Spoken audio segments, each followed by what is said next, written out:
प्यारे विद्यार्थियों, आज इंटर बोर्ड परीक्षा क्लास 12 के इंग्लिश के a child is born chapter के जो ऑब्जेक्टिव प्रश्न हैं, उन सारे ऑब्जेक्टिव प्रश्न को आज हम लोग बारी बारी से देखने की कोशिश करेंगे।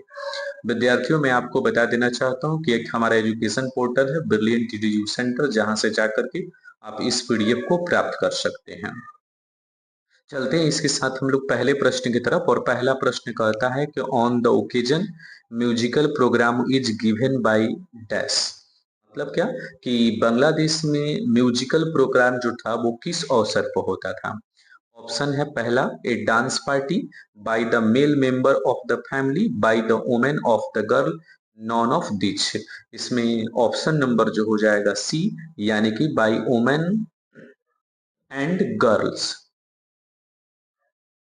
अगले प्रश्न की तरफ चलते हैं। The ceremony is held only for boy, only for a girl और बोथ, नॉन ऑफ दिस। कहता है कि यह प्रोग्राम जो होता था वो किस अवसर पर होता है, केवल लड़की के जन्म पर, केवल लड़की के जन्म पर, या दोनों के जन्म पर। तो इसका आंसर जो हो जाएगा बोथ, यानी कि सी नंबर ऑप्शन।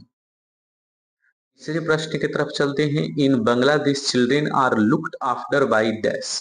कह रहा है बांग्लादेश में जो छोटे बच्चों का जो जन्म होता है उसका देखभाल किनके द्वारा किया जाता है। Father only, mother only, whole family, none of this. तो इसका आंसर जो हो जाएगा ऑप्शन नंबर सी, यानी कि होल फैमिली। अगले प्रश्न की तरफ चलते हैं और प्रश्न है who has retain a child is born. कह रहा है कि a child is born part जो है वो किसके द्वारा लिखा गया है। तो इसका ऑप्शन नंबर जो हो जाएगा वो सी, यानी जर्मन ग्रीड के द्वारा लिखा गया है। During pregnancy the best place for the woman is dash. मतलब जब प्रेगनेंसी का समय हो तो कौन ऐसा महिला के लिए सबसे अच्छा जगह होता है। Hotel, Sudan and law of family, her mother house, none of this. Option number C, यानी हर मदर्स हाउस। अगले प्रश्न की तरफ चलते हैं। During pregnancy a woman prefer her her mother's house because dash.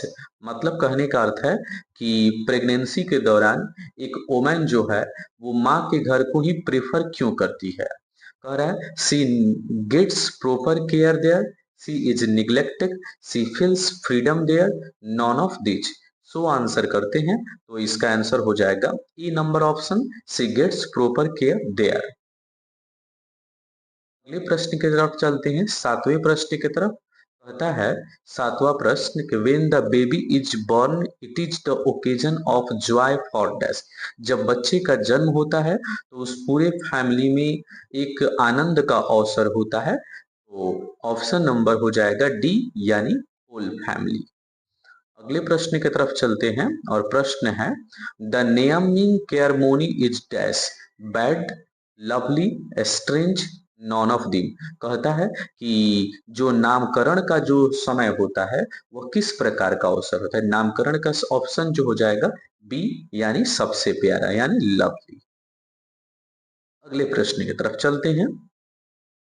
The naming ceremony is held when the baby is dash. कहता है naming ceremony कब होता है। तो कह रहा है 7 दिन जब बच्चा पुराना होता है तब, या 5 दिन, या द डे ओल्ड यानी 1 दिन पुराना, या नॉन ऑफ दिस। तो इसका ऑप्शन हो जाएगा 7 दिन, यानी ऑप्शन नंबर ए। अगले प्रश्न की तरफ चलते हैं। कह रहा है new cloth are brought from dash. कह रहा है कि नए कपड़े जो हैं वो किसके लिए खरीदे जाते हैं। ऑप्शन कह रहा है कि बेबी, द मदर, बोथ। तो ऑप्शन नंबर बेबी और मदर दोनों के लिए, यानी ऑप्शन नंबर सी। अगले प्रश्न की तरफ चलते हैं। अगला प्रश्न कहता है in traditional birth infant and mother mortality is dash. तो इसका ऑप्शन नंबर जो हो जाएगा आपको बी, यानी ग्रेटर। अगले प्रश्न की तरफ चलते हैं। In traditional society pregnant women primarily supported by dash. कह रहा है ट्रांडिशनल समाज में जो है एक गर्भवती महिला को जो है वो प्राइमरली रूप से सपोर्ट कहाँ मिलता है, या किसके द्वारा मिलता है। तो हस्बैंड्स, या किंग्स फॉल्क, या अदर मेंबर ऑफ सोसाइटी, या नॉन ऑफ दिच, तो इसका ऑप्शन जो हो जाएगा ए यानी कि हस्बैंड। अगले प्रश्न की तरफ चलते हैं। In traditional society a woman loses her own name and known as the mother her first born child but the west record is dash. तो इसका आंसर जो हो जाएगा वो ऑप्शन नंबर सी जो हो जाएगा आउट्रेजियस। अगले प्रश्न की तरफ चलते हैं। Germaine Greer was born in dash. Germaine Greer का जन्म कहाँ हुआ था? Option number A 1919, 1929, 1939, 1949। Option number हो जाएगा सी यानी 1939। अगले प्रश्न की तरफ चलते हैं कि Germaine Greer was educated in dash. Germaine Greer की जो पढ़ाई जो थी वो कहाँ पर पूर्ण हुई थी? Germany, Australia, USA, England. तो इसका आंसर हो जाएगा ऑस्ट्रेलिया। अगले प्रश्न की तरफ चलते हैं। प्रश्न है traditional method of child birth is accepted dash carefully, dangerously, cultural and collectively या none of which. Option number C culturally and collectively. अगले प्रश्न की तरफ चलते हैं। Germaine Greer has written the lesson dash. Germaine Greer के द्वारा कौन सा पाठ लिखा गया है? ऑप्शन नंबर बी यानी ए चाइल्ड इज बॉर्न। अगले प्रश्न की तरफ चलते हैं। A woman has observe various taboos and ritual and customs. तो इसका ऑप्शन है अगली, विक्ट, प्रेग्नेंट या नॉन ऑफ दिच। तो इसका आंसर जो हो जाएगा वो प्रेग्नेंट यानी ऑप्शन नंबर सी। अगला सवाल है Germaine Greer is an dash writer. Germaine Greer जो थी वो कहाँ की राइटर थी या कहाँ की लेखिका थी? Indian, American, British, Australian. तो ऑप्शन नंबर डी ऑस्ट्रेलियन। अगले प्रश्न की तरफ चलते हैं। Germaine Greer is famous dash writer. Germaine Greer कहाँ की फेमस राइटर थी? माने किस प्रकार की फेमस राइटर थी? साइंटिस्ट थी, फेमिनिस्ट थी या एजुकेशनलिस्ट थी या नॉन ऑफ दिस। तो ऑप्शन बी फेमिनिस्ट थी। अगला इन बांग्लादेश रूप थोका is kind of dash. Bangladesh में एक रूप थोका नामक जो है वो क्या है? एक प्रकार से वह कह रहा है कि ब्रेड है या स्वीट डिश, फेयरी टेल्स या नॉन ऑफ दिस। तो एक परी की कहानियां है जो कि दादी के द्वारा सुनाई जाती है। Option number C. अगले प्रश्न की तरफ चलते हैं। Generally a pregnant woman is sent to her dash home for child birth. Option देखने को मिलता है पेरेंट्स। तो इसका ऑप्शन नंबर ए हो जाएगा। अगले प्रश्न की तरफ चलते हैं। In the dash the husband wife due to enjoy more freedom and individuality.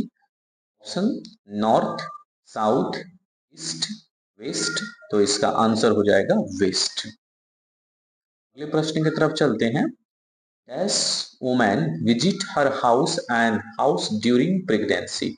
N African, an Indian, an Canadian या none of this. Option number B an Indian. अगला सवाल है dash child birth under the age 5 और 6 are looked after by whole family. Option number A India, Bangladesh, China, Russia. तो option number B यानी बांग्लादेश। अगला सैल्थी woman and her child are giving the new dress on the day on the birth. वो कह रहा है सैथिल जो वुमन जो थी वो उसे बच्चे के जन्म के कितने दिन बाद उसे कपड़े प्रदान किए गए? ऑप्शन नंबर सी यानी 7th। तो इसी के साथ यह प्रश्नों का सिलसिला समाप्त हो चुका है। विद्यार्थियों में एक बार फिर आपको बता देना चाहता हूं, ये हमारे जो लिखे गए पोर्टल brillianteducenter.com, जहां से जाकर के एनसीईआरटी नोट्स को जो है आप पीडीएफ मोड में जो है आप उसे डाउनलोड कर सकते हैं और अच्छे से अच्छे मार्क्स की प्राप्ति कर सकते हैं। इसी के साथ मिलते हैं नेक्स्ट वीडियो में। तब तक जय हिंद।